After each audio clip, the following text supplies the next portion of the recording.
पश्चिम बंगाल की मुख्यमंत्री ममता बनर्जी का एसआईआर को रोकने की मांग को लेकर प्रदर्शन जारी है। उन्होंने एसआईआर को रोकने के लिए सुप्रीम कोर्ट में भी याचिका दायर की है, लेकिन कोर्ट से ममता बनर्जी को मुंह की खानी पड़ी है, क्योंकि सुप्रीम कोर्ट ने सीएम ममता की याचिका पर सोमवार को काफी सख्त टिप्पणी की।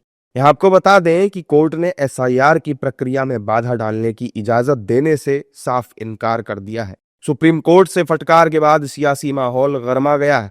बीजेपी नेताओं ने सीएम ममता बनर्जी पर तीखा हमला किया। बीजेपी नेताओं ने आरोप लगाया कि सीएम ममता समेत पूरा विपक्ष एसआईआर को लेकर जनता के बीच भ्रम फैला रहा है। अब सुप्रीम कोर्ट ने एसआईआर को लेकर तस्वीर साफ कर दी है। कांग्रेस पार्टी ने जिस प्रकार का माहौल पूरे भारतवर्ष में बनाने की कोशिश की थी कि ये जो एसआईआर है ये फर्जी है, ये जो स्पेशल इंटेंसिव रिवीजन है यह इलेक्टोरल रोल को उसके सुचिता के लिए नहीं है, ये भारतीय जनता पार्टी के लिए फायदे के लिए है, यह मसौदा गैर कानूनी है। इस प्रकार से पूरे देश में एक नैरेटिव बनाने की कोशिश ममता बनर्जी ने किया था।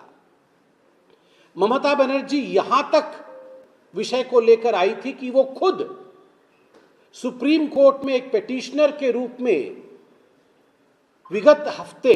पिछले हफ्ते उन्होंने अपने आप को प्रस्तुत किया था। खुद उन्होंने दलील रखी थी और उन्होंने कहा था कि एसआईआर के माध्यम से बंगाल के ऊपर अत्याचार हो रहा है। हरियाणा का चुनाव का पहले कौन सा एसआईआर था? दिल्ली चुनाव का पहले कौन सा एसआईआर था? केजरीवाल भाई के पास खड़े होने के लिए दीदी तो पहुंच गई थी, एकदम पूरा उसके लिए किया। नतीजा क्या निकला? भाई चले गए और दीदी भाई भी चले जाएंगे, ये निश्चित है। एसआईआर के बारे में ममता बनर्जी शुरू से नाटक कर रही है।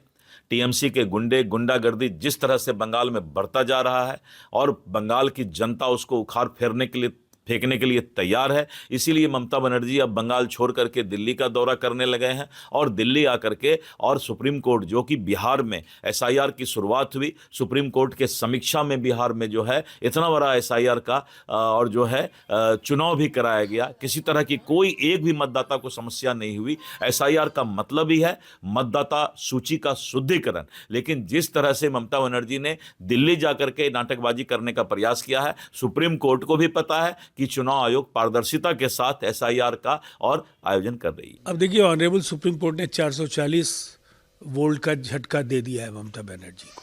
एसआईआर की प्रक्रिया में कोई व्यवधान स्वीकार्य नहीं है। ऑनरेबल सुप्रीम कोर्ट ने कहा है समय 1 सप्ताह के लिए जरूर बढ़ाई गई है, लेकिन इस समय सीमा के अंदर एसआईआर को पूरा होना है।